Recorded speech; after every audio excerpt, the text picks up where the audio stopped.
ദൈവനാമത്തിന് മഹത്വമുണ്ടാകട്ടെ. നമ്മുടെ വളരെ വിശേഷതയേറിയൊരു പഠന പരമ്പരയുടെ 29ാമത്തെ അവതരണം അപ്പോസ്തലനായ പൗലോസ് എഴുതിയ റോമർക്ക് എഴുതിയ ലേഖനം, റോമാലേഖനത്തിൽ നിന്നുള്ള പഠനമാണ് 29ാമത്തെ അധ്യായം.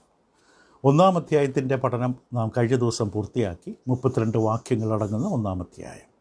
പുറജാതികൾ ലോകത്തിനെതിരെ ദൈവത്തിൻ്റെ ശിക്ഷാവിധി, ദൈവത്തിൻ്റെ ക്രോധം അവരുടെ മേൽ കടന്നു വരുന്നു. എന്തുകൊണ്ട്? വ്യക്തമായി പൗലോസ് അപ്പോസ്തലൻ പറഞ്ഞു. ലോകത്തിൽ യഹൂദന്മാരെ കൂടാതെയുള്ള ബാക്കി എല്ലാവരെയും പരാമർശിക്കുന്ന, വിശേഷിപ്പിക്കുന്ന വാക്കാണ് പുറജാതികൾ. അവർക്ക് ദൈവത്തിൻ്റെ തിരുവെഴുത്തുകൾ പുസ്തക രൂപത്തിൽ ലഭ്യമായിരുന്നില്ല, ദൈവത്തിൻ്റെ അരുളപ്പാടുകൾ അവർക്കുണ്ടായിരുന്നില്ല. പക്ഷെ അതേ സമയത്ത് ദൈവത്തെക്കുറിച്ച് അറിയാകുന്നത് അത് ദൈവം തന്നെ അവർക്ക് വെളിപ്പെടുത്തി. ദൈവം നൽകിക്കൊടുത്ത വെളിപാടുകളോട് അവർ പ്രതികരിക്കാൻ സാധിച്ചില്ല. സ്വാർത്ഥമായ താല്പര്യങ്ങളിൽ കുടുങ്ങി, വിഗ്രഹാരാധനയിലും മറ്റു വിധമായ ബലഹീനതയിലും പാപങ്ങളിലും കുടുങ്ങി അവർ ദൈവത്തിൻ്റെ വെളിപാടുകൾക്കെതിരോട് പ്രതികരിച്ചില്ല, മത്സരിച്ച് നന്ദികേട് കാണിച്ചു. അതുകൊണ്ട് അവർക്ക് സംഭവിച്ച എന്താണ്? ദൈവരെ കൈവിട്ടു. അതിൻ്റെ അനന്തരഫലമായി അവരുടെ ജീവിത രീതികളെല്ലാം താറുമാറായി. അതിനെക്കുറിച്ച് നമ്മൾ വിശദമായി കണ്ടു. അതുകൊണ്ടാണ് ദൈവത്തിൻ്റെ ക്രോധം വന്നത്. യാതൊരു കാരണവും ന്യായവുമില്ലാതെ ദൈവത്തിൻ്റെ ക്രോധം ആരുടെ മേലും വരില്ല. 2-ാം അധ്യായത്തിലേക്ക് വരുമ്പോൾ അവിടെ പൗലോസ് അപ്പോസ്തലനുടെ ദൈവാത്മാവ് യഹൂദ സമൂഹം, ദൈവം തൻ്റെ സ്വന്തം ജനമായി തിരഞ്ഞെടുത്ത യഹൂദ ജനത്തോടും പറഞ്ഞു, നിങ്ങളും കുറ്റക്കാരാണ്, നിങ്ങൾക്കും ദൈവത്തിൻ്റെ നീതി ആവശ്യമാണ്. പുറജാതികൾക്ക് മാത്രമല്ല നീതീകരണം വേണ്ടത്, ദൈവത്തിലുള്ള പ്രവേശനം വേണ്ടത്, ദൈവത്തിൻ്റെ കൃപ വേണ്ടത്, രക്ഷ വേണ്ടത്. യഹൂദന്മാരായ ദൈവത്തിൻ്റെ സ്വന്തം ജനമായിരിക്കുന്ന ദൈവമക്കളായ നിങ്ങൾക്കും ഇത് ആവശ്യമാണ്.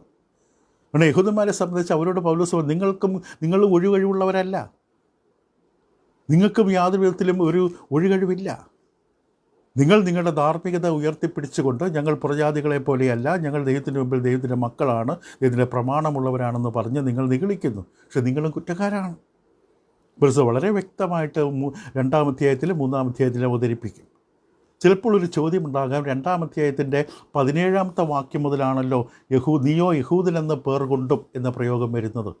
അപ്പോൾ ആ വാക്യം മുതലല്ലേ യഹൂദനെക്കുറിച്ച് പൗലോസ് പറയാൻ തുടങ്ങുന്നതെന്ന് ചിന്തയുണ്ടാകാം. ഒരു കാര്യം ഓർക്കുക, 2 വിഭാഗമുള്ള പ്രപഞ്ചത്തിൽ ദൈവത്തിൻ്റെ കാഴ്ചപ്പാടിൽ. ഒന്ന് താൻ തിരഞ്ഞെടുത്ത യഹൂദജനവും ബാക്കിയുള്ള പുറജാതികളും. അപ്പോൾ എന്തുകൊണ്ടാണ് നമ്മൾ ഈ 2-ാം അധ്യായത്തിൻ്റെ ആദ്യത്തെ 16 വാക്യങ്ങളും യഹൂദജനത്തെക്കുറിച്ചാണ് പറയുന്നത് എന്ന് സമർത്ഥിക്കുന്നതിൻ്റെ കാരണങ്ങൾ എന്താണ്? ഒന്നാമത് നമ്മൾ വ്യക്തമായി കാണാൻ സാധിക്കും, പൗലോസ് തൻ്റെ ലേഖനം എഴുതുമ്പോൾ ഈ ലേഖനത്തിൽ പൗലോസ് ഉപസംഹരിക്കാൻ ആഗ്രഹിക്കുന്ന വിഷയം താൻ ഇതൊക്കെ പറയാനുള്ള കാരണം 3-ാം അധ്യായത്തിൻ്റെ 9-ാം വാക്യത്തിൽ ഇങ്ങനെ പറയും. 3-ാം അധ്യായം 9, ആകയാൽ എന്ത് നമുക്ക് വിശേഷതയുണ്ടോ? നമുക്കെന്ന് പറയുമ്പോൾ യഹൂദന്മാരായ ജനത്തോട് പറയുന്ന കൂട്ടത്തിൽ പൗലോസും യഹൂദ ജനത്തിൻ്റെ ഇടയിൽപ്പെട്ട ഒരു വ്യക്തിയാണ്. നമുക്ക് വിശേഷതയുണ്ടോ? ഉത്തരം അശേഷമില്ല. ദൈവത്തിൻ്റെ സ്വന്തം ജനമായി തിരഞ്ഞെടുക്കപ്പെട്ടതുകൊണ്ടും നമുക്ക് പ്രത്യേക വിശേഷതയൊന്നുമില്ല. തുടർന്ന് പറഞ്ഞു, യഹൂദന്മാരും യവനന്മാരും, അതായത് ജാതികളെയാണ് യവനന്മാർ ഉദ്ദേശിക്കുന്നത്, യഹൂദന്മാരും യവനന്മാരും ഒരുപോലെ പാപത്തിന് കീഴാകുന്നുവെന്ന് മുമ്പേ തെളിയിച്ചുവല്ലോ. ഇപ്പം തൊട്ട് മുമ്പേ താൻ എഴുതിയതായ വേദഭാഗങ്ങളെ പരാമർശിച്ചുകൊണ്ടാണ് മുമ്പേ തെളിയിച്ചു. അപ്പോൾ ഇവിടേക്ക് എത്തിക്കുക, യഹൂദന്മാരും യവനന്മാരും ഒരുപോലെ പാപത്തിന് കീഴിലാണ്. ഇതാണ് തൻ്റെ ലേഖനത്തിൻ്റെ ഉദ്ദേശം. ഇപ്പോൾ പുറജാതികളായിട്ടുള്ളവരുടെ പാപാവസ്ഥയെ 1-ാം അധ്യായത്തിൽ വ്യക്തമായി കാണിച്ചു. അപ്പോൾ സ്വാഭാവികമായി തൻ്റെ ഊന്നൽ ഇപ്പോൾ യഹൂദ ജനത്തിലേക്ക് തിരിഞ്ഞിരിക്കുകയാണ്. കാരണം പുറജാതികളെക്കുറിച്ച് കാണിച്ചു വന്നു, ഒരു പാപത്തിൻ്റെ കീഴിലാണ്, ദൈവത്തിൻ്റെ ക്രോധത്തിൻ്റെ കീഴിലാണ്. ദൈവം ന്യായം അറിഞ്ഞിട്ടും അത് പ്രവർത്തിക്കുക മാത്രമല്ല, അത് പ്രവർത്തിക്കാൻ മറ്റുള്ളവരെ പിന്തുണയ്ക്കുക വരെ ചെയ്തു. ഇപ്പോൾ ഇവിടെ ഇതാ യഹൂദന്മാരിലേക്ക് തിരിയുകയാണ്, നിങ്ങളും പാപികളാണ്. മറ്റൊരു കാരണം നമ്മൾ കാണാൻ സാധിക്കുന്നത് 1-ാം അധ്യായത്തിൻ്റെ അവസാന വാക്യങ്ങളിലേക്ക് അവർ പ്രത്യേകിച്ച് ഈ വക പ്രവർത്തിക്കുന്നവർ മരണയോഗ്യർ എന്നുള്ള ദൈവന്യായപ്രമാണം അവർ അറിഞ്ഞിട്ടും. അപ്പോൾ അവർ എന്ന് പറയുന്നത് 3-ാം വ്യക്തിയെ, തേർഡ് പേഴ്സൺ എന്ന് പറയും ഗ്രാമറിലെ വ്യാകരണത്തിൽ, 3-മതൊരാളെക്കുറിച്ച് പറയുന്ന പ്രയോഗമാണ് ഉപയോഗിച്ചത്. പക്ഷേ 2-ാം അധ്യായം ആരംഭിക്കുമ്പോൾ അവിടെ നിനക്ക്, നീ, അതുകൊണ്ട് വിധിക്കുന്ന ഏത് മനുഷ്യനുമായുള്ള നിനക്ക് പ്രതിവാദം പറയാനില്ല. അത് 2-ാം വ്യക്തിയാണ്. പ്രജാതികളെക്കുറിച്ച് 3-ാം വ്യക്തിയെക്കുറിച്ച് പറഞ്ഞു, അവർക്ക് എന്ന് പറഞ്ഞു, ഒരു ബന്ധമില്ലാത്ത 3-മതൊരാൾ. 2-ാം അധ്യായത്തിൽ യഹൂദന്മാരെക്കുറിച്ച് പറയുമ്പോൾ നിനക്ക് എന്ന് പറഞ്ഞുകൊണ്ട് അവതരിപ്പിക്കുകയാണ്. അപ്പോൾ അവിടെ വ്യക്തമാണ്, നീയോ യഹൂദൻ എന്ന പേർ കൊണ്ട്. അത് 17-ാമത്തെ വാക്യത്തിലും അതേ അർത്ഥം തന്നെയാണ്, നീയോ. അപ്പോൾ ഇത് രണ്ടും ഒരു കൂട്ടരെക്കുറിച്ച് തന്നെയാണ് പറയുന്നു എന്നുള്ളതിൻ്റെ 2-ാമത്തെ കാരണം. 3-മത് 2-ാം അധ്യായത്തിൻ്റെ 1-ാം വാക്യത്തിൽ പൗലോസ് യഹൂദന്മാരോട് സംസാരിക്കുമ്പോൾ പറഞ്ഞു, വിധിക്കുന്ന ഏത് മനുഷ്യനുമായുള്ളവയെ നിനക്ക് പ്രതിവാദം പറയുവാനില്ല. വിധിക്കുന്ന മനുഷ്യൻ. യഹൂദന്മാരുടെ സ്വഭാവമാണ് വിധി നടത്തുക. അവർക്ക് പലപ്പോഴും സ്ഥിരതയില്ലാത്തവരാണ്, പരസ്പര വിരുദ്ധമായിട്ടുള്ള കാര്യങ്ങളാണ്. അപ്പോൾ അതുകൊണ്ട് 2-ാം അധ്യായത്തിൻ്റെ 1 മുതൽ 16 വരെയും 2-ാം അധ്യായത്തിൻ്റെ 17 മുതൽ 19 വരെയുള്ള പറയുന്ന കാര്യങ്ങളും തമ്മിൽ തീർച്ചയായും ബന്ധമുണ്ട്. കാരണം 17 മുതൽ നീയോ യഹൂദനെന്ന് പേർ കൊണ്ടും ന്യായപ്രമാണത്തിൽ ആശ്രയിച്ചും ദൈവത്തിൽ പ്രശംസിച്ചും ന്യായപ്രമാണത്തിൽ പഠിച്ചാൽ അവൻ്റെ ഇഷ്ടമറിഞ്ഞും ഭേദാഭേദങ്ങൾ വിവേചിച്ചെന്ന് പറഞ്ഞുകൊണ്ട് ഒരു നിശ്ചയമില്ലായ്മ, സ്ഥിരതയില്ലായ്മ കാണിക്കുക. അന്യനെ ഉപദേശിക്കുന്നവരെ നീ നിന്നെ തന്നെ ഉപദേശിക്കാത്തത്. മോഷ്ടിക്കരുതെന്ന് പ്രസംഗിക്കും, നീ മോഷ്ടിക്കുന്നു. അപ്പോൾ സ്ഥിരതയില്ല, പറയുന്ന ഒന്ന് ജീവിക്കുന്ന വേറൊന്ന്. ഇത് തന്നെയാണ് 1-ാം വാക്യം മുതൽ 16 വരെയും കാണുന്നത്. അപ്പോൾ ആ ബന്ധം 17 മുതലുള്ള വാക്യങ്ങളും 1 മുതലുള്ള വാക്യങ്ങളും തമ്മിലൊരു ബന്ധമുണ്ട്. 4-ാമതായി അവസാനത്തെ കാരണം നമ്മൾ പറയുന്നത്, ഈ 16 വാക്യങ്ങൾ, ആദ്യത്തെ 16 വാക്യങ്ങൾ യഹൂദന്മാരുടെ മാത്രം പാപമല്ല. പക്ഷേ ഈ പാപങ്ങളോട് യഹൂദന്മാർക്കൊരു ചേർച്ചയുണ്ട്. കാരണം അവരുടെ പ്രത്യേകിച്ചൊരു സ്വഭാവമാണ് മറ്റുള്ളവരെ കുറ്റം വിധിക്കുക. കാരണം അവരേതോ കേമന്മാരാണ്, ശ്രേഷ്ഠന്മാരാണ്, ദൈവത്തിൻ്റെ സ്വന്തം ജനമാണ് എന്ന ധാരണയിൽ നിന്നുകൊണ്ട് മറ്റുള്ളവരെ കുറ്റം വിധിക്കുന്ന സ്വഭാവം. ഇത് കർത്താവ് യേശുക്രിസ്തു തൻ്റെ ഗിരിപ്രഭാഷണ സമയത്ത് തന്നെ മത്തായിയുടെ സുവിശേഷം 7-ാം അധ്യായത്തിൻ്റെ ആദ്യത്തെ 2 വാക്യങ്ങളിൽ കൃത്യമായി പറയും, നിങ്ങൾ വിധിക്കപ്പെടാതിരിക്കേണ്ടതിന് വിധിക്കരുത്. നിങ്ങൾ വിധിക്കുന്ന വിധിയാൽ നിങ്ങളെയും വിധിക്കും. നിങ്ങൾ അളക്കുന്ന അളവിനാൽ നിങ്ങൾക്ക് വളർന്നു കിട്ടും. അപ്പോൾ ഗിരിപ്രഭാഷണത്തിൽ തന്നെ യഹൂദന്മാരുടെ ഈ ഒരു സ്വഭാവ രീതിയെ കർത്താവ് വ്യക്തമായി പറഞ്ഞു. ഇതുതന്നെയാണ് പൗലോസ് 1-ാം അധ്യായത്തിൻ്റെ 2-ാം അധ്യായത്തിൻ്റെ 1 മുതലുള്ള വാക്യങ്ങൾ. അതുകൊണ്ട് വിധിക്കുന്ന ഏത് മനുഷ്യൻ, ഇത് യഹൂദൻ്റെ സ്വഭാവം തന്നെയാണ്. നിനക്ക് പ്രതിവാദം പറവാനില്ല. അന്യനെ വിധിക്കുന്നതിൽ നീ നിന്നെ തന്നെ കുറ്റം വിധിക്കുന്നു. വിധിക്കുന്ന നീ അത് തന്നെ പ്രവർത്തിക്കുന്നുവല്ലോ. എന്നാൽ ആവക പ്രവർത്തിക്കുന്നതിനെതിരെ ദൈവത്തിൻ്റെ വിധി സത്യാനുസൃതമായിരിക്കുന്ന അറിയുന്നു. ആവക പ്രവർത്തിക്കുന്നവരെ വിധിക്കുകയും അത് തന്നെ പ്രവർത്തിക്കുകയും ചെയ്യുന്ന ഈ തെറ്റ് ചെയ്യുന്നവരെക്കുറിച്ച് വിധി നടത്തുകയും അതേ തെറ്റ് ചെയ്യുകയും ചെയ്യുന്നു. അതുതന്നെ പ്രവർത്തിക്കുകയും ചെയ്യുന്ന മനുഷ്യ, നീ ദൈവത്തിൻ്റെ വിധിയിൽ നിന്ന് എങ്ങനെ തെറ്റി ഒഴിയും? നീ മറ്റുള്ളവരെ കുറ്റപ്പെടുന്നു, പക്ഷേ നീ അതേ കുറ്റം തന്നെയാണ് ചെയ്യുന്നത്. അപ്പോൾ ഇത് യഹൂദൻ്റെ ഒരു സ്വഭാവമാണ്. അവർ അബ്രഹാമിൻ്റെ പാരമ്പര്യം അവകാശപ്പെട്ടു. ഞങ്ങൾ അബ്രഹാമിൻ്റെ പിൻഗാമികളാണ് എന്ന് അവകാശപ്പെട്ടു. മത്തായിയുടെ സുവിശേഷം 3-ാം അധ്യായത്തിൻ്റെ 9-ാം വാക്യത്തിൽ സ്നാപയോഹന്നൻ്റെ പ്രവേശന സമയത്ത് അബ്രഹാം ഞങ്ങൾക്ക് പിതാവായിട്ടുണ്ട് എന്ന് ഉള്ളം കൊണ്ട് പറയുവാൻ തുനിയരുത്. ഈ കല്ലുകളിൽ നിന്ന് അബ്രഹാമിന് മക്കളെ ഉളവാക്കുവാൻ ദൈവത്തിന് കഴിയും ഞാൻ നിങ്ങളോട് പറയുന്നു. അവർ ഈ പാരമ്പര്യത്തിൽ പ്രശംസിച്ച് അഭിമാനിച്ച് ഞങ്ങൾ അബ്രഹാമിൻ്റെ പാരമ്പര്യക്കാരാണ്. പക്ഷേ യോഹന്നാൻ പറഞ്ഞു അതുകൊണ്ട് യാതൊരു ഗുണവുമില്ല. ഇതിന് ഈ കല്ലിൽ നിന്ന് മക്കളെ ഉണ്ടാക്കാൻ പറ്റും. അപ്പോൾ ഈ ഒരു ഹൃദയ കാഠിന്യം, മാനസാന്തരമില്ലാത്ത ഹൃദയാവസ്ഥ യഹൂദൻ്റെ സ്വഭാവമാണ്. അതൊക്കെ തന്നെയാണ് 2-ാം അധ്യായത്തിൻ്റെ 1 മുതൽ 16 വരെയും 2-ന്റെ 17 മുതലും അവിടെ അവതരിപ്പിക്കപ്പെടുന്നത്. മർക്കോസ് 3:5 യഹൂദന്മാരുടെ ഹൃദയ കാഠിന്യത്തെക്കുറിച്ചൊരു ഉദാഹരണം നമുക്കിങ്ങനെ വായിച്ച് കേൾക്കാം. മർക്കോസ് 3:5 കർത്താവ് യേശു സബത്തിൽ സിനഗോഗിൽ ചെല്ലുന്ന സമയത്ത് കൈവരേണ്ട ഒരു മനുഷ്യനെ നേരിടും. ഇവിടെ മറ്റുള്ളവരും പരീശന്മാരും ശാസ്ത്രമാരുമൊക്കെ യേശു ചെയ്യുന്നത് കണ്ട് സബത്തിലാണ് ചെയ്യുന്നതെന്ന് പറഞ്ഞുകൊണ്ട് മനസ്സിൽ കുറ്റപ്പെടുത്തിക്കൊണ്ടിരിക്കും. അവരോ മിണ്ടാതിരുന്നു. അവരുടെ ഹൃദയ കാഠിന്യം നിമിത്തം അവൻ ദുഃഖിച്ച് കൊണ്ട് കോപത്തോടെ അവരെ ചുറ്റും നോക്കി ആ മനുഷ്യനോട് കൈനീട്ടുക എന്ന് പറഞ്ഞു. അവൻ കൈനീട്ടി, അവൻ്റെ കൈ സൗഖ്യമായി. ഉടനെ പരീശന്മാർ പുറപ്പെട്ട് അവനെ നശിപ്പിക്കേണ്ടതിന് ഹേരോദ്യര്യമായ ആലോചന കഴിച്ചു. ഹൃദയ കാഠിന്യം, ദൈവം ഇടപെടുന്നത് തിരിച്ചറിയാൻ കഴിയാത്തൊരു മാനസികാവസ്ഥ, ഇതെല്ലാം യഹൂദൻ്റെ പ്രശ്നങ്ങളാണ്. ഇത് തന്നെയാണ് 2-ാം അധ്യായത്തിൽ പൗലോസ് അപ്പോസ്തലൻ കൈകാര്യം ചെയ്യുന്നതും നമ്മൾ കാണാൻ കഴിയുന്നതും. ഇപ്പോൾ പൗലോസ് യഹൂദന്മാരെയാണ് ഉദ്ദേശിക്കുന്നതെങ്കിൽ ചിലപ്പോൾ ചോദ്യമുണ്ടാകാം, എന്തുകൊണ്ട് ആരംഭം മുതൽ യഹൂദനെന്ന് പറഞ്ഞില്ല? ആരംഭം മുതൽ യഹൂദന്മാരെ നിങ്ങളെക്കുറിച്ചാണ് ഞാൻ പറയുന്നത് എന്ന് പ്രസ്താവന ചെയ്തില്ല. 17-ാം വാക്യത്തിൽ മാത്രമാണല്ലോ നീയോ യഹൂദനെന്ന് പേർ കൊണ്ടും എന്ന് പറഞ്ഞത്. അപ്പോൾ ആരംഭത്തിൽ എന്തുകൊണ്ടങ്ങനെ പറഞ്ഞില്ല എന്നൊരു ചോദ്യമുണ്ടാകാം. ഒരുപക്ഷെ ഇതേ രീതി പഴയമകാലത്ത് നാഥാൻ പ്രവാചകൻ ഉപയോഗിച്ച രീതിയാണ്. നാഥാൻ പ്രവാചകൻ ദാവീദ് രാജാവിൻ്റെ അടുക്കൽ വന്നു. ദാവീദ് രാജാവ് ചെയ്തൊരു വലിയ പാപത്തെ ബോധ്യപ്പെടുത്തുന്നതിന് മുമ്പ് ആരംഭത്തിലെ ദാവീദെ നീ പാപം ചെയ്തു എന്ന് പറഞ്ഞില്ല. അതിനുവരെ എന്ത് ചെയ്തു? ദാവീദിൻ്റെ നീതിബോധമുണർത്തി. രാജാവെന്ന നിലയിൽ തനിക്കുണ്ടായിരിക്കേണ്ട നീതിന്യായ ബോധം ദാവീദിൽ ഉണർത്തി. അതിനൊരു കഥയിലൂടെ അവതരിപ്പിച്ചു. എന്നിട്ട് 2 ശമൂവേൽ 12-ാം അധ്യായത്തിൻ്റെ 1 മുതൽ 6 വരെയുള്ള വേദഭാഗത്തിൽ പറയുന്ന വിഷയം നമ്മൾ വായിക്കുമ്പോൾ എൻ്റെ 7-ാം വാക്യത്തിൽ പറഞ്ഞ് നീയാണ് ആ മനുഷ്യൻ.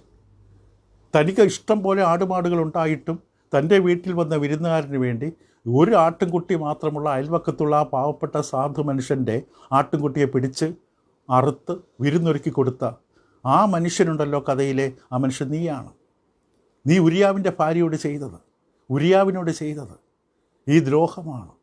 ഇപ്പോൾ നീതിബോധം, ഇപ്പോൾ ദാവീദ് കഥ കേട്ട് കഴിഞ്ഞപ്പോൾ ഇത്രമാത്രം ആടുപാടുണ്ടായിരുന്ന ദയവാനായ ഒരു മനുഷ്യൻ തൻ്റെ വീട്ടിൽ വന്ന ഒരു അതിഥിയോട് അവന് ആഹാരം വെച്ച് കൊടുക്കാൻ ഒരു ആട്ടുകുട്ടി മാത്രമുള്ളവൻ്റെ ആട്ടുകുട്ടിയെ പിടിച്ച് കൊന്നുവെന്ന് കേട്ടപ്പോൾ ദാവീദ് ചാടി എഴുന്നേറ്റ് രോഷം പൂണ്ട് കോപിച്ച്, ആരടാ എൻ്റെ രാജ്യത്ത് ഇങ്ങനെ ഒരു മനുഷ്യരോ, ഈ ക്രൂരകത്യത്തിന് ഞാൻ പ്രതികാരം ചെയ്യും. ഇപ്പോൾ ദാദാ പറഞ്ഞ ആ മനുഷ്യൻ നീ തന്നെയാണ്. ഇപ്പോൾ ഒരു നീതിബോധം ഉണർന്നപ്പോൾ നാഥാൻ പ്രവച വ്യക്തമായി പറഞ്ഞു അത് നീയാണ്. ദാവീദ് ദൈവത്തിൻ്റെ ഹൃദയത്തിന് ബോധിച്ച മനുഷ്യനായതുകൊണ്ട് നാഥാനെ കൊല്ലാനല്ല ഒരെള്ളപ്പാട് അരളി ചെയ്തത്. അവനെ പിടിച്ചു കെട്ടി തലവെട്ടിക്കളയാനെന്ന് പറഞ്ഞില്ല. ദാവീദ് സിംഹാസനം എഴുന്നേറ്റ് വസ്ത്രം വലിച്ചു കീറി പൂഴിവാരി തലയിലെറിഞ്ഞ് അനുദപിച്ച് ദുഃഖിച്ച് കരഞ്ഞ് നിലവിളിച്ച്. അതേ രീതി തന്നെയാണ് ഇവിടെയും പൗലോസ് ഉപയോഗിക്കുന്നത്. ആദ്യമേ യഹൂദ് എന്ന പേര് പറഞ്ഞില്ല എന്നുള്ളതൊരു കാരണമല്ല. പറഞ്ഞു വരുമ്പോൾ 17 വാക്യത്തിലാണ് പറഞ്ഞത് നീയോ യഹൂദൻ എന്ന് വെച്ചാൽ ഒരു കാര്യം, അന്ന് മുതലേ വാക്യങ്ങളും നമ്പറുകളൊന്നുമില്ല. പിന്നീടാണ് ബൈബിളിൽ അധ്യായങ്ങളും നമ്പറുകളുമൊക്കെ വന്നത്. ഇപ്പോൾ പൗലോസ് അപ്പോസ്തലൻ പ്രാഥമികമായിട്ട് യഹൂദന്മാരെ തന്നെയാണ് മനസ്സിൽ കണ്ടുകൊണ്ടിരിക്കുന്നത്. അവരെ കണ്ടുകൊണ്ട് തന്നെയാണ് ഈ ലേഖനത്തിലെ കാര്യങ്ങൾ എഴുതിയത്. കാരണം അത് ലോകത്തിലെ പലരെയും ബാധിക്കുന്ന കാര്യങ്ങളാണ്. കാരണം കേമന്മാരാണ്, യോഗ്യന്മാരാണ്, മതഭക്തിയുള്ളവരാണ് എന്ന് വിചാരിച്ചുകൊണ്ട് ദൈവസന്നിധിയിൽ അതുകൊണ്ട് എനിക്ക് നിൽക്കാൻ യോഗ്യതയുണ്ട് എന്ന് ചിന്തിക്കുന്ന ആർക്കും ഈ രണ്ടാമത്തേതിലെ വിഷയങ്ങൾ ബാധകമാണ്. അതായത് സഭയിലായിരിക്കുന്നവരുൾപ്പെടെ നമ്മൾ ആത്മീകമായി നമ്മൾ ചെയ്തു കൂട്ടുന്ന പല കാര്യങ്ങളുടെ പേരിൽ എനിക്ക് ദൈവത്തോട് പ്രാർത്ഥിക്കാനും ദൈവത്തിൻ്റെ കൃപയ്ക്ക് ഞാൻ അർഹനാണെന്ന് ചിന്തിക്കുന്നവർക്കും ഈ അധ്യായം പ്രയോജനകരമാണ്. അങ്ങനെയുള്ളവർക്ക് വേണ്ടിയുള്ളതാണ്. ഇപ്പോൾ യഹൂദന്മാരെ സംബന്ധിച്ച് അവരവരുടെ തെറ്റുകൾ അംഗീകരിക്കാൻ അവർക്ക് സാധിക്കുന്നില്ല. ഇപ്പോൾ ഇവിടെ പുറജാതികളുടെ 21ഓളം പാപങ്ങളാണ് അവസാനത്തെ വാക്യങ്ങളിൽ നമ്മൾ കണ്ടത്. ഇപ്പോൾ യഹൂദന്മാരെ സംബന്ധിച്ച് അവർക്ക് ഒരിക്കലും സാധിക്കില്ല, വളരെ ബുദ്ധിമുട്ടാണ് അവരുടെ ജീവിതത്തിലെ പാപങ്ങൾ അവർ അംഗീകരിക്കുക എന്നുള്ളത്. അവരുടെ ധാരണ നേരത്തെ പറഞ്ഞാൽ ഞങ്ങൾ അബ്രഹാം ഞങ്ങൾക്ക് പിതാവായിട്ടുണ്ട്. ഇവർ മറ്റുള്ളവരെ വിധിക്കാൻ ഉത്സാഹമുള്ളവരാണ്. ഇവിടെ സ്വന്തം ഹൃദയത്തെ പരിശോധിക്കാൻ ഇവർ തയ്യാറല്ല. അതാണ് ഇവിടെ ഏറ്റവും വലിയ അവസ്ഥ. അപ്പോൾ ആദ്യത്തെ 3 വാക്യങ്ങൾ അതുമായിട്ട് 17 മുതൽ 24 വാക്യങ്ങളുമായുള്ള ബന്ധം വളരെ എനിക്ക് രസകരമാണ്. അപ്പോൾ രണ്ടാമത്തേതിന് ആദ്യത്തെ 3 വാക്യങ്ങളും 17-ാം വാക്യം മുതൽ നീയോ യഹൂദ പേർ കൊണ്ടെന്ന് പറഞ്ഞുകൊണ്ട് നീ മൂഢരെ ഇരുട്ടിലുള്ളവർക്ക് വെളിച്ചം, മൂഢരെ പഠിപ്പിക്കുന്നവർ, ശിശുക്കൾക്ക് ഉപദേഷ്ടാവെന്ന് ഉറച്ചിരിക്കുന്നവനെ, അന്യനെ ഉപദേശിക്കുന്നവനെ, നീ നിന്നെ തന്നെ ഉപദേശിക്കാത്തതെന്ന്. മോഷ്ടിക്കരുത് പറയുന്നത് നീ എന്തിനാണ് മോഷ്ടിക്കുന്നത്? വ്യഭിചാരം ചെയ്യരുത് എന്ന് പറയുന്നത് നീ വ്യഭിചാരം ചെയ്യുന്നു. വിഗ്രഹങ്ങളെ വെറുക്കുന്നു, ക്ഷേത്രം കവർ ചെയ്യുന്നുവോ? ന്യായപ്രമാണത്തെ പ്രശംസിക്കുന്നു, നീ ന്യായപ്രമാണ ലംഘനത്താൽ ദൈവത്തെ അപമാനിക്കുന്നു. ന്യായപ്രമാണത്തെ നീ പ്രശംസിക്കുന്നു, അതേ സമയത്ത് പ്രമാണത്തെ നീ ലംഘിക്കുന്നു. നീ ദൈവത്തെ അപമാനിക്കുകയാണ്. ഈ വിഷയമാണ് ഇവിടെ കൈകാര്യം ചെയ്യുന്നത്. ഇത് യഹൂദനാണ്, പ്രപഞ്ചത്തിലെ യഹൂദനാണ് ഈ അവസ്ഥ. എല്ലാ നന്മകളും വിശേഷതകളും പ്രയോജനങ്ങളും അനുഗ്രഹങ്ങളും പിതാക്കന്മാരും പ്രമാണവും എല്ലാം ഉണ്ടായിരുന്നൊരു സമൂഹം. പക്ഷേ ജീവിച്ച നേരെ ഘടകവിരുദ്ധമായി. ഇപ്പോൾ 1 മുതൽ 3 വാക്യങ്ങളും 17-24 വാക്യം 2 വ്യക്തികളായിട്ട് നമുക്ക് കാണാൻ പറ്റും. ഒന്ന് ധാർമ്മിക വ്യക്തി, മോറലി ഗുഡ് പേഴ്സൺ. മറ്റൊന്ന് ആഴമേറിയ ആത്മീകനാണെന്നുള്ള മതഭക്തിയിൽ ജീവിക്കുന്ന മനുഷ്യൻ. ധാർമ്മിക മനുഷ്യനും മതഭക്തനും. ഈ 2 വ്യക്തികളെയാണ് പൗലോസ് ഇവിടെ കൈകാര്യം ചെയ്യുന്നത്. ഒരു വ്യക്തിയുടെ 2 അവസ്ഥയാകാം, ഈ 2 വ്യക്തികളിൽ 2 വ്യത്യസ്തമുള്ള അവസ്ഥയാകാം. ഒരു വ്യക്തി ധാർമ്മികമായി താൻ സദാചാരപരമായി ഞാൻ വളരെ പരിശുദ്ധനും വിശുദ്ധനും തെറ്റുകളൊന്നും ചെയ്യാത്തവരും എന്നുള്ള രീതിയിൽ നിലകൊള്ളുന്ന മനുഷ്യൻ. രണ്ടാമത്തെ മനുഷ്യരാണെങ്കിൽ ആത്മീകമായ ആഴമേറിയ ഭക്തിയുള്ള മനുഷ്യൻ എന്ന് പറഞ്ഞുകൊണ്ട് അഭിമാനം ഊറ്റം കൊള്ളുന്ന മനുഷ്യൻ. ഈ 2 മനുഷ്യരും ഇവരെക്കുറിച്ച് പൗലോസ് പറഞ്ഞു 2 പേരും പാപികളാണ്. നിങ്ങൾ 2 പേർക്കും രക്ഷ വേണം, കൃപ വേണം, ദൈവ കടാക്ഷം വേണം. നിങ്ങളീ പറയുന്ന ധാർമ്മികതയോ നിങ്ങൾ പറയുന്ന ആഴമേറിയ മതഭക്തിയോ ഒന്നും ദൈവ മുമ്പിൽ സ്വീകാര്യമല്ല. ദൈവം വച്ചിരിക്കുന്ന രക്ഷാപദ്ധതി വിശ്വസിക്കാനും ദൈവ പദ്ധതികൾ തിരിച്ചറിയാനും കഴിയാത്ത നിങ്ങൾ നിങ്ങളുടെ സദാചാര ധാർമ്മികതയിൽ ഊറ്റം കൊള്ളുന്നു. നിങ്ങളുടെ ആഴമേറിയ ആത്മീക ഭക്തി എന്ന് പറഞ്ഞുകൊണ്ട് നിങ്ങൾ ഊറ്റം കൊള്ളുന്നു. ഇത് ദൈവത്തിൽ വില പോവില്ല. ശാസ്ത്രന്മാരും പരീക്ഷന്മാരും ഉൾപ്പെടുന്നവർ 2ാമത്തെ കൂട്ടത്തിൽപ്പെടും. ആ ന്യായപ്രമാണം ഞാൻ ചെറുപ്പം മുതലേ ബാല്യം മുതലേ പ്രമാണിച്ചു പോരുന്നു എന്ന് പറഞ്ഞ ഒരു യുവാവിനെക്കുറിച്ച് കണ്ടു. ധാർമ്മിക വ്യക്തി.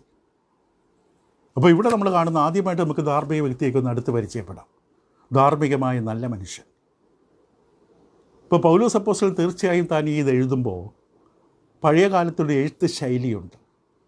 താൻ എഴുതുന്ന കാര്യങ്ങൾക്ക് അതിനോട് പ്രതിഷേധിക്കുന്ന ഒരു എതിരാളിയെ മുമ്പിൽ കാണും. താൻ എഴുതുന്നതിന് മറുചോദ്യം ചോദിക്കുന്ന ഒരാളെ മുമ്പിൽ കണ്ടുകൊണ്ട് എഴുതും. അങ്ങനെയുള്ളൊരു അവസ്ഥ പൗലോസ് ഇവിടെ എഴുതുന്നുണ്ട്. റോമലേഖനത്തിൽ പലപ്പോഴും നമുക്ക് കാണാം. ഞങ്ങൾക്ക് എന്ത് വിശേഷതയുള്ളൂ. സ്ഥാനത്തെക്കുറിച്ച് റോമർ 6-ാം അധ്യായത്തിൻ്റെ ആരംഭത്തിൽ ആ വാക്യം കാണാം. കൃപ പെരുകേണ്ടതിന് പാപം ചെയ്തുകൊണ്ടിരിക്കുന്നു. മറ്റുള്ളവരിൽ നിന്നുണ്ടാകുന്ന ചോദ്യങ്ങൾ പ്രതീക്ഷിക്കുകയാണ്. ഒരു എതിരാളി മുമ്പിൽ നിൽക്കുന്ന എതിരാളിക്ക് തൻ്റെ വാക്കുകൾ കേൾക്കുമ്പോൾ ഇങ്ങനെയൊരു സംശയം, ചോദ്യമുണ്ടെന്ന് തനിക്ക് മനസ്സിലാക്കാൻ കഴിയുന്നു. അതുകൊണ്ട് അത് കൈകാര്യം ചെയ്യുകയാണ്. അപ്പോൾ ഇവിടെ പൗലോസ് ഇത് പറയുമ്പോൾ പൗലോസ് കേൾക്കുന്ന എതിരാളിയുടെ ശബ്ദം എന്താണ്? എതിരാളി ഇവിടെ 1-ാം അധ്യായത്തിൽ പുറജാതികളുടെ പാപത്തിൻ്റെ ഭയാനകമായ ബീഭത്സമായ പാപത്തിൻ്റെ പട്ടികയിൽ അവതരിപ്പിച്ചപ്പോൾ ഈ മനുഷ്യൻ പറയുകയാണ്, എതിരാളി പറയുകയാണ്, ദൈവത്തിന് ഞങ്ങൾ സ്തോത്രം ചെയ്യുകയാണ്. ഇത്രമാത്രം ഭീകരമായ പാപത്തിൽ ഞങ്ങൾ വീഴാൻ ഇടവന്നില്ലല്ലോ.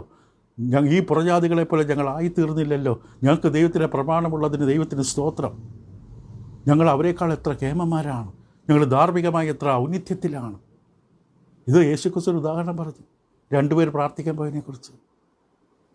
ധാർമ്മികമായ ശ്രേഷ്ഠനായ മനുഷ്യൻ, സ്വയം ധരിച്ച മനുഷ്യൻ കണക്ക് നിരത്തി, എനിക്ക് ലഭിക്കുന്നതിൽ ഇങ്ങനെ ഞാൻ ഇത്ര പദാരം കൊടുക്കുന്നു, 3 വട്ടം ഉപവസിക്കുന്നു.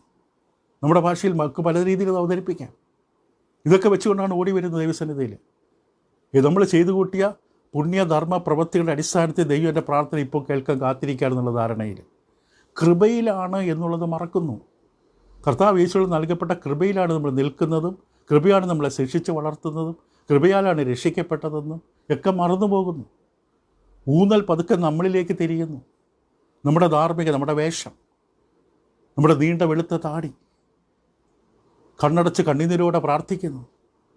ഇതിലൊന്നുമല്ല. ഇവിടെ ഈ മനുഷ്യൻ്റെ എതിരാളി ഈ തരത്തിലാണ് പറയുന്നത്. ഇപ്പോൾ പൗലോസ് അപ്പോസ്തലന്റെ വാക്കുകൾ ഈ മനുഷ്യർ അവരുടെ ഈ വിഷയത്തെ കൈകാര്യം ചെയ്യുകയാണ്. സ്വയം നല്ലവരാണെന്നുള്ള ധാരണ. മത്തായിയുടെ സുവിശേഷം 23-ാം അധ്യായം അതിൻ്റെ 25 മുതൽ 28 വരെ വായിച്ച് കേൾക്കാം. മത്തായി 23, 25 മുതൽ 28 വരെ ക്രിസ്തുവിൻ്റെ ശബ്ദമാണ്. കപടഭക്തിക്കാരായ ശാസ്ത്രന്മാരും പരീശന്മാരുമായുള്ളവരെ, നിങ്ങൾക്ക് കഷ്ടം. കാരണം ശരിക്കുള്ളത് അവർ കാണാൻ കഴിയുന്നില്ല. ശരിയായ ഭക്തി അവർക്ക് മനസ്സിലാകുന്നില്ല. നിങ്ങൾ കിണ്ടികിണ്ണങ്ങളുടെ പുറം വെടിപ്പാകണം. കാരണം നല്ല വേഷം, നല്ല താടി, നല്ല വസ്ത്രധാരണം, ഒരു പക്ഷേ ആഭരണങ്ങളെല്ലാം ഊരിക്കളഞ്ഞു. കിണ്ടികിണ്ണങ്ങളുടെ പുറം വെടിപ്പാക്കി, പക്ഷെ അകത്തോ കവർച്ചയും അതിക്രമവും നിറഞ്ഞിരിക്കുന്നു. കുരുടനായ പരീശനെ, ഇപ്പം നീ കാണുന്നില്ല ഒന്നും. നിനക്ക് നിൻ്റെ യഥാർത്ഥ അവസ്ഥ നിനക്ക് മറിഞ്ഞിരിക്കുകയാണ്. നീ പുറത്തണിയിച്ചൊരുക്കുന്നു. നീ കുരുടനാണ്. കുരുടനായ പരീശനെ, കിണ്ടികിണ്ണങ്ങളുടെ പുറം ശ്രദ്ധിക്കരുത്, കിണ്ടികിണ്ണങ്ങളുടെ പുറം വെടിപ്പാക്കേണ്ടതിന് മുമ്പേ അകം വെടിപ്പാക്കും. ദൈവം വരുന്നതിന് മുമ്പ് നിൻ്റെ ഹൃദയവും മനസ്സും ചിന്താഗതിയും മനോഭാവവും ചായവും താല്പര്യങ്ങളും എല്ലാം ആദ്യം എന്തെന്ന് പരിശോധിക്കുക. നീ ഹൃദയപൂർവ്വം പരമാർത്ഥയോടെ സത്യസന്ധതയോടെ ദൈവത്തെ തേടുന്നുണ്ടോ? ദൈവം ആരും നിനക്കറിയാമോ? ദൈവത്തെ പിതാവെന്ന് വിളിക്കാനുള്ള നിനക്ക് യോഗ്യതയുണ്ടോ? നീ വചനത്തെ സ്നേഹിക്കുന്നവനും ദൈവത്തെ പ്രിയപ്പെടുന്നവനുമാണോ? നിൻ്റെ ഉള്ളം വെടിപ്പാക്ക്, നിർമ്മലമായ ഹൃദയത്തിൻ്റെ ഉടമയാക്, പരമാർത്ഥ ഹൃദയത്തോടെ ദൈവത്തെ വിളിച്ചപേക്ഷിക്കാൻ, ദൈവത്തിലുള്ള വിശ്വാസത്തിൽ ബലപ്പെടുക. ഉള്ളം വെടിപ്പാക്ക്. അപ്പോൾ താനേ പുറം വെടിപ്പാകും. അല്ല, പുറത്ത് വെള്ളവസ്ത്രം ധരിച്ചുകൊണ്ട് കാര്യമായില്ല. കപടഭക്തിക്കാരായ ശാസ്ത്രന്മാരും പരീശന്മാരുമായുള്ളവരെ ക്രിസ്തു തുടരുകയാണ്. ശക്തമായ വാക്കുകളാണ്. നിങ്ങൾക്ക് കഷ്ടം. കർത്താവ് എന്തൊരു വേദനയോടാണ്. നിങ്ങൾക്ക് കഷ്ടം. വെള്ള തേച്ച ശവക്കല്ലറകളോട് നിങ്ങൾ ഒത്തിരിക്കുന്നു. അവിടെ പെരുന്നാളുകളും മറ്റ് വരുമ്പോൾ ഒരു സഞ്ചരിക്കുന്ന പാതകൾ ഇരുവശത്തും കല്ലറകളുണ്ട്. ഈ കല്ലറകളൊക്കെ ഒരു വൃത്തിയാക്കും. പുല്ലുകളൊക്കെ പറിച്ച് വൈറ്റ് വാഷ് അടിക്കും ആ പട്ടണത്തിലുള്ളവരെ. കർത്താവ് അതാണ് ഓർമ്മിപ്പിച്ചത്. വെള്ള തേച്ച ശവക്കല്ലറയോട് നിങ്ങൾ ഒത്തിരിക്കുന്നു. അപ്പോൾ പുറമേ അഴകായി ശോഭിക്കുന്നു, അകമേ ചത്തവരുടെ അസ്ഥികളും സകലവിധ അശുദ്ധിയുമാണ്. നിങ്ങൾ ആത്മീയ ജീവനില്ല, പക്ഷെ പുറത്തല്ല വേഷമാണ്, കണ്ണല്ല പാട്ടാണ്. അകമേ എന്താണ്? ചത്തവരുടെ അസ്ഥികളും സകലവിധ അശുദ്ധിയും നിറഞ്ഞിരിക്കുന്നു. അങ്ങനെ തന്നെ പുറമേ നിങ്ങൾ നീതിമാന്മാർന്ന് മനുഷ്യർക്ക് തോന്നുന്നു, ദൈവത്തിനല്ല. അത് മനുഷ്യരെ തോന്നിപ്പിക്കാനുള്ള ശ്രമങ്ങളാണിതെല്ലാം. അകമയോ കപടഭക്തിയും അധർമ്മവും നിറഞ്ഞവരത്രേ. ഇതിനേക്കാൾ ശക്തമായി മനുഷ്യനെ സഹായിക്കാനുള്ള വാക്കില്ല. പക്ഷെ കേൾക്കുമ്പോൾ നമുക്ക് ദേഷ്യം വരും. നമ്മുടെ ശരിക്കുള്ള ഊന്നൽ എങ്ങോട്ട് തിരിക്കണമെന്ന് ഈ വാക്ക് നമ്മളെ സഹായിക്കും. ദൈവത്തോടുള്ള എല്ലാ മത്സരവും ഈ തരംതാണ നെറികെട്ട ജീവിതത്തിൽ പ്രകടമാകണമെന്നില്ല.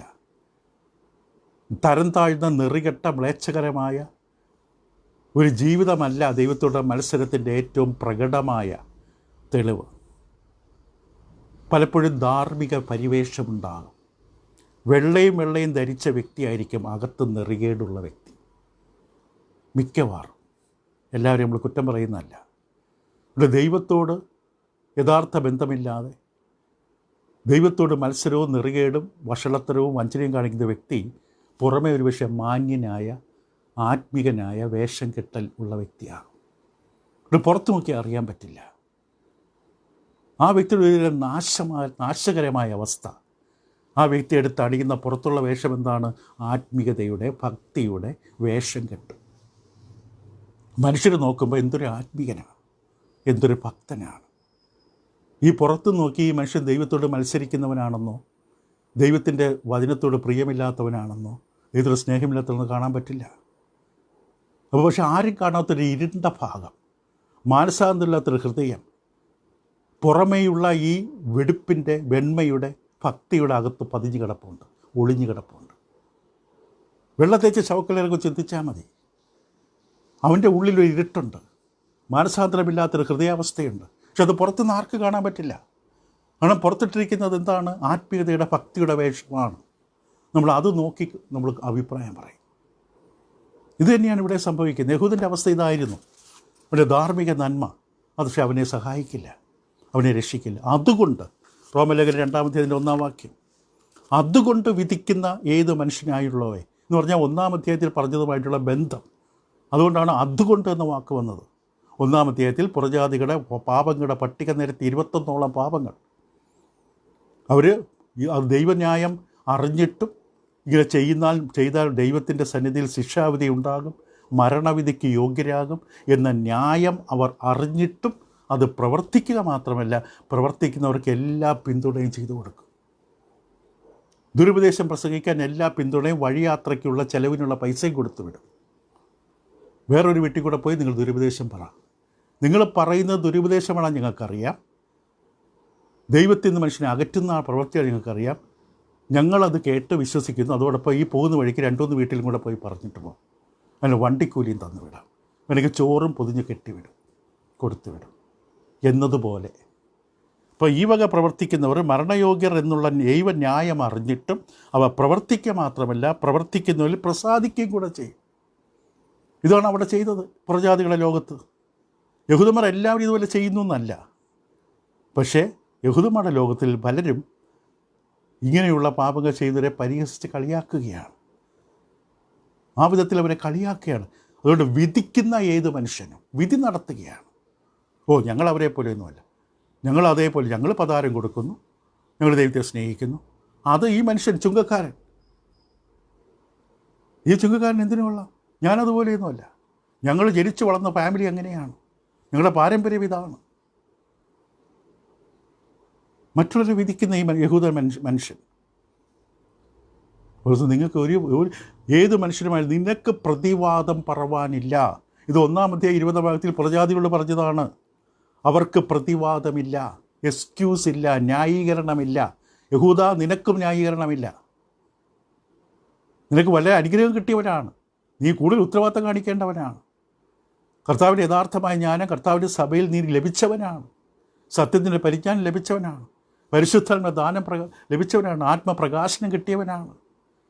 എന്നിട്ടാണ് നീ കളഞ്ഞിട്ട് പോയത്. നിനക്കിനി ന്യായീകരണമില്ല, നിനക്കിനി ഒഴുകഴിവില്ല. ഇപ്പോൾ പ്രജാതികളോട് പറഞ്ഞു തന്നെ യഹൂദന്മാരോടും പറയുകയാണ്. 2 കൂട്ടരും ആത്മീക തരം താഴ്ന്ന അവസ്ഥയിൽ ആ പാതയിലാണ് സഞ്ചരിച്ചത്. 2 കൂട്ടരും താഴേക്ക് നിബദിക്കുകയാണ്. അവരുടെ ആത്മീക യാത്ര താഴേക്കാണ്. പിന്നെ രണ്ട് കൂട്ടർക്ക് വെളിപാട് കിട്ടി. ജാതികൾക്കും കിട്ടി, ദൈവത്തെക്കുറിച്ച് അറിയാകുന്നത് അവർക്ക് വെളിപ്പെടുത്തി. ആര് വെളിപ്പെടുത്തി? ദൈവം തന്നെ വെളിപ്പെടുത്തി. കയ്യിൽ പുസ്തകം വേണ്ട, പക്ഷേ ദൈവത്തിൻ്റെ നിത്യശക്തിയും ദിവ്യത്വവുമായി അവൻ്റെ അദൃശ്യ ലക്ഷണങ്ങൾ ലോക സൃഷ്ടി മുതൽ ബുദ്ധിക്ക് തെളിവായി ദൈവം വെളിപ്പെടുത്തി. വെളിപാട് അവർക്ക് കൊടുത്തു. 2:15 പ്രജാതികളെക്കുറിച്ച് വീണ്ടും പറയും, അവരുടെ മനസ്സാക്ഷി കൂടെ സാക്ഷ്യം പറഞ്ഞു. അവരുടെ വിചാരങ്ങൾ തമ്മിൽ കുറ്റം ചുമത്തുകയോ പ്രതിവാദിക്കുകയോ ചെയ്തുകൊണ്ട് അവർ ന്യായപ്രമാണത്തിൻ്റെ പ്രവൃത്തി അവരുടെ ഹൃദയത്തിൽ എഴുതിയിരിക്കുന്നതെ കാണിക്കുന്നു. ദൈവം ചെയ്ത മറ്റൊരു സമയത്ത് നമ്മൾ 2-ാം അധ്യായത്തിൽ വരുമ്പോൾ കൂടുതലായിട്ട് കാണാം. പ്രജാതികൾക്ക് ദൈവത്തിന് മനസ്സാക്ഷിയിലൂടെ പ്രവർത്തിച്ചു. അതുകൊണ്ട് ഇനി ദൈവം അവരെ വിധിച്ചാൽ, അവരുടെ മേൽ തൻ്റെ ക്രോധം അയച്ചാൽ ആർക്കും ഇനി എതിർക്കാൻ പറ്റില്ല. അപ്പോൾ രണ്ട് കൂട്ടർക്ക് ദൈവത്തിൻ്റെ വെളിപാട് കിട്ടിയവരാണ്. യഹൂദനും കിട്ടി. നീയോ പേർ കൊണ്ടോ ന്യായപ്രമാണത്തിൽ ആശ്രയിച്ച് ദൈവത്തിൽ പ്രശംസിച്ചും ന്യായപ്രമാണത്ത് പഠിക്കിയാൽ അവൻ്റെ ഇഷ്ടം അറിഞ്ഞും ഭേദാഭേദങ്ങളെ വിവേചിച്ചും ജ്ഞാനത്തിൻ്റെ സത്യത്തിൻ്റെ സ്വരൂപം ന്യായപ്രമാണത്തിൽ നിന്ന് നിനക്ക് ലഭിച്ചതുകൊണ്ട് നീ കുരുടർക്ക് വഴികാട്ടുന്നവൻ, ഇരുട്ടുള്ളവർക്ക് വെളിച്ചം, മൂഢരെ പഠിപ്പിക്കുന്നവൻ, ശിശുക്കൾക്ക് ഉപദേഷ്ടാവെന്ന് ഉറച്ചിരിക്കുന്നുവെങ്കിൽ, ഇപ്പോൾ യഹൂദനും എന്തെല്ലാം അനുഗ്രഹമാണ്. എല്ലാം അറിഞ്ഞവനാണ്. ദൈവത്തിൻ്റെ ഇഷ്ടമറിഞ്ഞു, ഭേദമതങ്ങൾ വിവേചിച്ചു, സത്യത്തിൻ്റെയും ജ്ഞാനത്തിൻ്റെയും സ്വരൂപം ന്യായപ്രമാണത്തിൽ കിട്ടിയവനാണ്. രണ്ടു കൂട്ടരും പക്ഷേ ദൈവത്തിൻ്റെ കൽപ്പന ലംഘിച്ച് ദൈവഹിതത്തെ മറുതലിച്ച്. 1-ാം അധ്യായത്തിൻ്റെ 21-31 വരെ പ്രജാതികൾ ദൈവത്തെ അറിഞ്ഞിട്ടും ദൈവത്തെ ദൈവമെന്നോർത്ത് മഹത്വീകരിക്കുക, നന്ദി കാണിക്കുക ചെയ്യാതെ നിരൂപണങ്ങൾ വ്യർത്ഥരായി വിഗ്രഹങ്ങളുടെ പിന്നാലെ ഇഴജന്തുക്കളെ ദൈവത്തിൻ്റെ സ്ഥാനത്ത് പിടിച്ചിരുത്തി. യഹൂദന്മാരും അതുതന്നെയാണ് ചെയ്തത്. 2-ാം അധ്യായത്തിൻ്റെ 8-ാം വാക്യത്തിൽ കാണാം, നല്ല പ്രവൃത്തിക്ക് വേണ്ടുന്ന സ്ഥിരത പൂണ്ട് തേജസ്സും മാനവും അശ്വതിയും അന്വേഷിക്കുന്നവർക്ക് നിത്യജീവനും സാഠ്യം കൊണ്ട് സത്യമനുസരിക്കാതെ അനീതി അനുസരിക്കുന്ന കോപവും ക്രോധവും കൊടുക്കുമെന്ന് പറഞ്ഞു. കൂടാതെ 2-ാം അധ്യായത്തിൻ്റെ 23-ാം വാക്യത്തിൽ യഹൂദന്മാരെക്കുറിച്ച് പറഞ്ഞു, ന്യായപ്രമാണത്തിൽ പ്രശംസിക്കുന്ന നീ ന്യായപ്രമാണ ലംഘനത്താൽ ദൈവത്തെ അപമാനിക്കുന്നുവോ? ഇപ്പോൾ രണ്ടു കൂട്ടർക്കും സംഭവിച്ചു, ദൈവത്തിൻ്റെ ഹിതത്തെ അനുസരിച്ചില്ല. രണ്ടു കൂട്ടർക്കും അറിയാം നമ്മുടെ അനുസരണക്കേടിൻ്റെ ഫലം ശിക്ഷയാണ്. ദൈവികമായിട്ടുള്ള അവസ്ഥയുണ്ടാകും, മരണയോഗ്യരാണ്, ഈ വക പ്രവർത്തിച്ചാൽ മരണം, ദൈവശിക്ഷയുണ്ടാകും എന്ന് രണ്ടു കൂട്ടർക്കും അറിയാം. 1:32 പ്രജാതികൾ, 2-ാം അധ്യായം 2 ഈ വക പ്രവർത്തിക്കുന്നവരുടെ നേരെ ദൈവത്തിൻ്റെ വിധി സത്യാനുസരണമായിരിക്കുന്നു എന്ന് നാം അറിയാം. ദൈവകൽപ്പന ലംഘിച്ചാൽ വിധിയുണ്ടാകും, ശിക്ഷാവിധി ഉണ്ടാകും. അപ്പോൾ രണ്ടുപേർക്ക് ദൈവത്തിൻ്റെ വെളിപാട് കിട്ടി, രണ്ടുപേരും ദൈവത്തോട് ദൈവഹിതത്തിന് മറുതലിച്ചു, രണ്ടു കൂട്ടർക്കും അറിവുണ്ടായിരുന്നു. അതുകൊണ്ട് രണ്ടു കൂട്ടർക്കും ഇനി പ്രതിവാദമില്ല. അപ്പോൾ ഇനി വാ തുറക്കരുത്, ന്യായീകരിക്കരുത്, ന്യായീകരണം നടത്തി നീതീകരിക്കരുത്.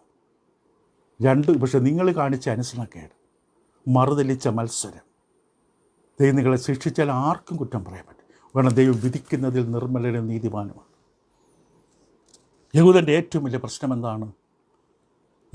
നീ വിധി നടത്തുന്ന സ്വഭാവം. അതാണ് മത്തായി 7:1-5 വരെ, നീ വിധിക്കരുത്.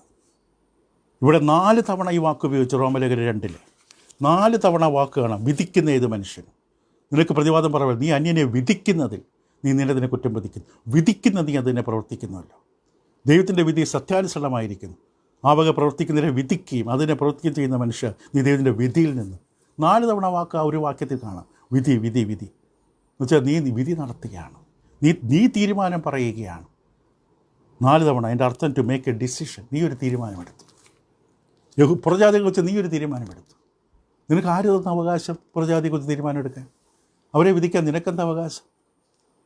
ഇത് വേറൊരർത്ഥത്തിൽ ഈ വാക്ക് ഉപയോഗിക്കുന്നുണ്ട്. യോഹന്നാന്റെ സുവിശേഷം 7-ാം അധ്യായം 24-ാം വാക്യത്തിൽ, കാഴ്ചപ്രകാരം വിധിക്കരുത്, നീതിയുള്ള വിധി വിധിപ്പീൻ. പുറമേ കണ്ടുകൊണ്ട് വിധിക്കരുത്. പുറമേ നമുക്കൊന്നും അറിയാൻ പറ്റില്ല ആരെക്കുറിച്ച്. പുറമേ കാണുന്നതല്ല യാഥാർത്ഥ്യം. ഇപ്പോൾ ജീവിതത്തെ നമ്മൾ സഞ്ചരിക്കുമ്പോൾ, കടന്നു പോകുമ്പോൾ പലതരത്തിലുള്ള തീരുമാനങ്ങൾ നമ്മളെടുക്കും, പലതരത്തിലുള്ള നിർണയങ്ങളെടുക്കും, അഥവാ വിധികൾ നടത്തും. ഇത് വേണോ അത് വേണോ, ഇവിടെ താമസിക്കണം അവിടെ താമസിക്കണം, ഈ ജോലി വേണോ ആ ജോലി വേണോ, വിവാഹാലോചന സമയത്തും ഈ പെൺകുട്ടിയെ ഭാര്യയായി സ്വീകരിക്കണം, ദൈവികത പ്രകാരം ഈ പെൺകുട്ടിയുടെ ആത്മീയ ജീവിതത്തിന് ഉതകുന്നതാണോ, കർത്താവ് യേശുവിനോട് വേണ്ടിയുള്ള ശുശ്രൂഷയിൽ ഈ പെൺകുട്ടിയോടുള്ള ജീവിതം, അവളെ എനിക്ക് പങ്കാളിയാക്കിയാൽ, ആ മനുഷ്യനെ എനിക്ക് പങ്കാളിയാക്കിയാൽ എൻ്റെ ആത്മീയ ജീവിതം ബലപ്പെടുമോ? അങ്ങനെയാണ് തീരുമാനം എടുക്കേണ്ടത്. ഇപ്പോൾ ജീവിതത്തിലുടനീളം തീരുമാനങ്ങളാണ്. റോമലേഖനം 14:5 ഈ തീരുമാനം എന്നുള്ളതിനെ ഒരാൾ ഒരു ദിവസം മാനിക്കുന്നു, വേറൊരാൾ വേറൊരു ദിവസത്തെ മാനിക്കുന്ന വാക്ക്. ഇതേ യവനപദത്തിൽ നിന്ന്, ക്രിനോ എന്ന യവനപദത്തിൽ നിന്നാണ് വിധി, മാനിക്കുക എന്ന വാക്കൊക്കെ വന്നിരിക്കുന്നത്. പക്ഷേ പലപ്പോഴും നമ്മുടെ തീരുമാനം തെറ്റാണ്. അല്ലെങ്കിൽ വിധി എന്ന വാക്ക് ഉപയോഗിച്ചാൽ പലപ്പോഴും നമ്മുടെ വിധി തെറ്റാണ്, നമ്മുടെ അഭിപ്രായം തെറ്റാണ്. പൗലോസ് വ്യക്തമായി യഹൂദന്മാരോട് പറഞ്ഞു, നിങ്ങളുടെ വിധിക്ക് സ്ഥിരതയില്ല, നിങ്ങളുടെ വിധിക്ക് നിങ്ങൾ പുറമേ കാണുന്നതനുസരിച്ച് കാര്യം പറയുന്നു, ഒരു സ്ഥിരതയുമില്ല. നാളെ നിങ്ങൾ ഉടൻ തിരിച്ചു പറയുന്നു.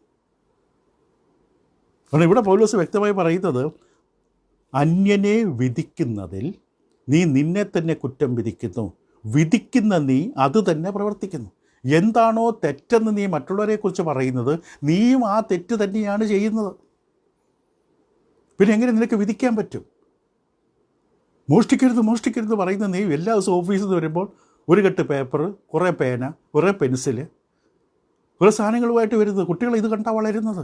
പക്ഷെ അവരോട് പറയും മോഷ്ടിക്കരുത്, കുട്ടികളുടെ റബ്ബർ എടുക്കരുത്, സ്കെയിൽ എടുക്കരുത്, സ്കൂളിൽ നിന്ന് കൊണ്ടുവരും, ഒന്നും എടുക്കരുത് ആരുടെയും. പക്ഷെ അപ്പനും അമ്മയും ഓഫീസിൽ നിന്ന് വരുമ്പോൾ കെട്ടുകണക്കിന് സാധനങ്ങൾ കൊണ്ടുവരികയാണ് ഓഫീസിൽ നിന്ന്. ഇപ്പം അന്യനെ കുറ്റം വിധിക്കുന്ന നീ അത് തന്നെ പ്രവർത്തിക്കുന്നു. അപ്പം സ്ഥിരതയില്ല ജീവിതത്തിൽ. ഇതാണ് ഇവിടുത്തെ വിഷയം. സ്ഥിരതയില്ല, നീ അത് തന്നെ പ്രവർത്തിക്കുന്നു.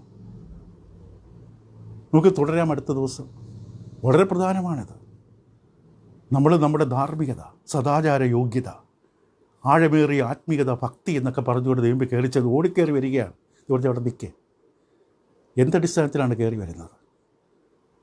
നിൻ്റെ പുണ്യപ്രവൃത്തിയ ഭക്തിയൊക്കെയാണ്. അതൊന്നും എൻ്റെ മുമ്പിൽ നിൽക്കില്ല. ഞാൻ ഒന്നിനും കൊള്ളരുതാത്ത ദാസൻ, കൃപയിൽ നിൽക്കുന്നുവെന്നുള്ള ബോധ്യം വേണം. ദൈവകൃപ, ഒരു അർഹതയുമില്ല എനിക്ക് ദൈവം മുമ്പിൽ വരാൻ, ദൈവത്തെ പിതാവെന്ന് വിളിക്കാൻ, പ്രാർത്ഥിക്കാൻ. ഇത് കൃപയാണ്. വന്നിട്ട് മറ്റുള്ളവരെ കുറ്റം പറയാനല്ല നീ വരേണ്ടത്. നീ നിൻ്റെ ഉള്ളമെന്ന് വെടിപ്പാക്ക്. മറ്റുള്ള ഏതെങ്കിലും തരത്തിലേക്ക് സഹായിക്കാൻ കഴിയണമെങ്കിൽ നിനക്കാദ്യം നിൻ്റെ കഴിവില്ലായ്മ, അറിവില്ലായ്മ, ശൂന്യത ആദ്യം നീ ബോധ്യപ്പെടും. നിങ്ങൾ ദൈവത്തിൻ്റെ ബലമുള്ള കൈക്കീഴ് താണിരിക്കും. ദൈവം നിനക്ക് തൻ്റെ ബലം തരും. ശരി, നിനക്ക് ബലഹീനതയുണ്ട്, കുറവുണ്ട്, ആദ്യം നീ അത് സമ്മതിക്കും.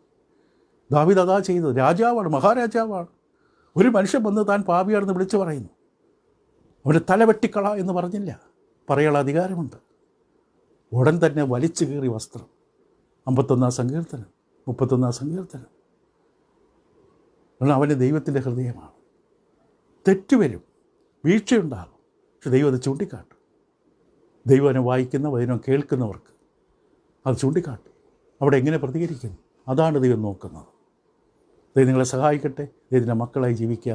കൃപയിൽ തന്നെയാണ് നിൽക്കേണ്ടത്. അവിടെ നിൽക്കണം. അതിനുവേണ്ടി ആഗ്രഹിക്കുക. ദൈവം നിങ്ങളെ സഹായിക്കും.